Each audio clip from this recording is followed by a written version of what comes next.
तीसरी century CE तक मध्य, दक्षिण और पश्चिम भारत में सातवाहना महाराज्य टूट गया था और अलग अलग साम्राज्यों में बिखर गया था। उधर उत्तर में कुशनों का प्रकोप अब कम होने को था।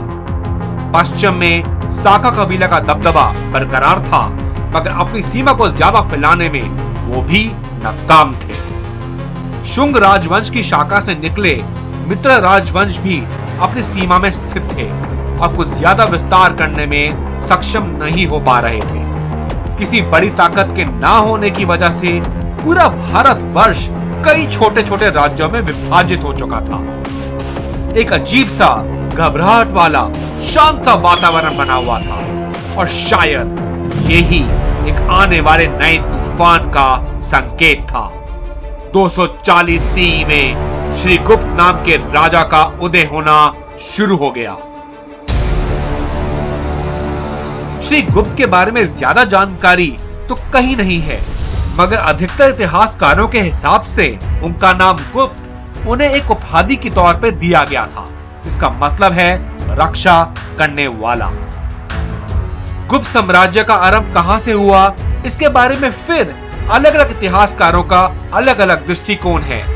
कईयों के हिसाब से उनका उदय आधुनिक उत्तर प्रदेश और बिहार क्षेत्र से हुआ था और कुछ और के हिसाब से उनका आरंभ बंगाल क्षेत्र में हुआ था। इनके राजवंश के सामाजिक समूह भी बहस का विषय है।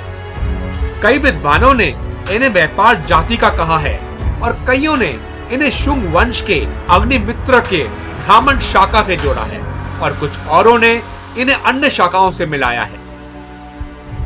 जो भी था, श्री गुप्त के पोते चंद्रगुप्त के आने तक गुप्त साम्राज्य एक महाराज्य में तब्दील होना शुरू हो गया। राजा बनते ही चंद्रगुप्त ने आधुनिक उत्तर प्रदेश, बिहार और बंगाल के कई क्षेत्रों को अपने अधीन ले लिया। रोमनों के जूलियो सीजर के भांति गुप्त साम्राज्य के सभी सम्राट श्री गुप्त के बाद अपने नाम के आगे गुप्त लगाने लगे। मगर गुप्त साम्राज्य का असली विकास 350 सी में चंद्रगुप्त के बेटे समुद्रगुप्त के अंदर हुआ। कई इतिहासकारों के हिसाब से समुद्रगुप्त का असली नाम कच्छ था और बाद में पूरे पूर्वी और दक्षिण समुद्र तट जीतने के उपरांत उन्होंने समुद्रगुप्त का शाही शीर्षक अपना लिया।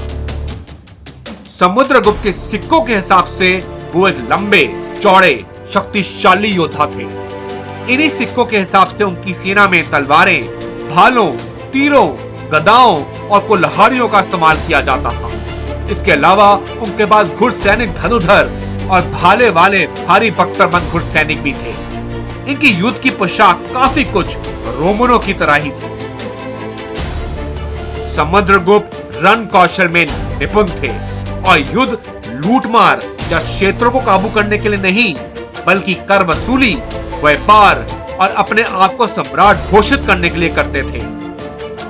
अधिकतर युद्ध जीतने के उपरांत समुद्रगुप्त अक्सर सालाना कर के बदले हारे हुए राज्यों को वापस उनके राजाओं को सौंप देते थे। इसके अलावा जीते हुए राज्यों के साथ वे व्यापार करना भी शुरू कर देते थे। इस राजनीति का उपयोग कर वो अपने साम्राज्य को महाधनी बनाने में कामयाब रहे और प्रशासन की चिंता से भी दूर रहे।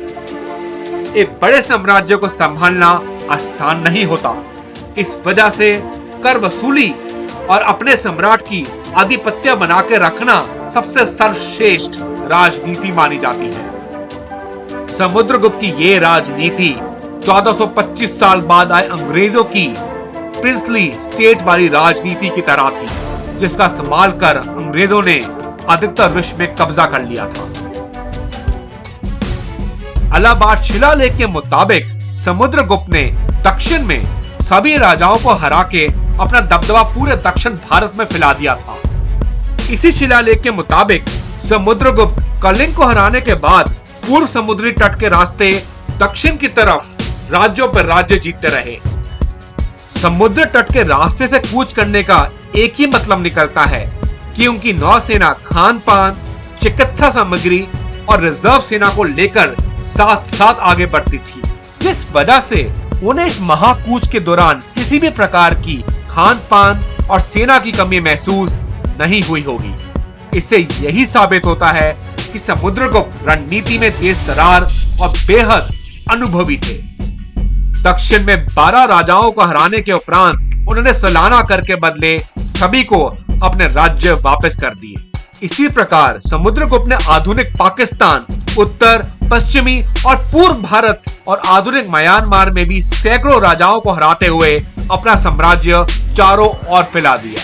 यहाँ भी उन्होंने अधिकतर राज्यों में फिर से उपराजा बनाने वाली राजनीति को अपनाया और सलाना कर के बदले उन्होंने अधिकतर राज्यों को वापस उनके राजाओं को सौंप दिया। समुद्रगुप्त के पुत्र चंद्रगुप्त द्वितीय के समय के प्रसिद्ध कवि कालिदास के हिसाब से समुद्रगुप्त ने मध्य एशिया, आधुनिक ईरान की सेना को भी बुरी तरीके से हरा दिया था और आधुनिक नेपाल, श्रीलंका, अफगानिस्तान और ईरान के सम्राट समुद्रगुप्त को आक्रमण न करने के लिए भारी कर देते थे। सैकड़ों राज्यों से सलाना कर, मैं तो पूरा क्षेत्रों पे कब्जा और व्यापार ने गुप्त साम्राज्य की अर्थव्यवस्था को बुलंदी पे पहुंचा दिया।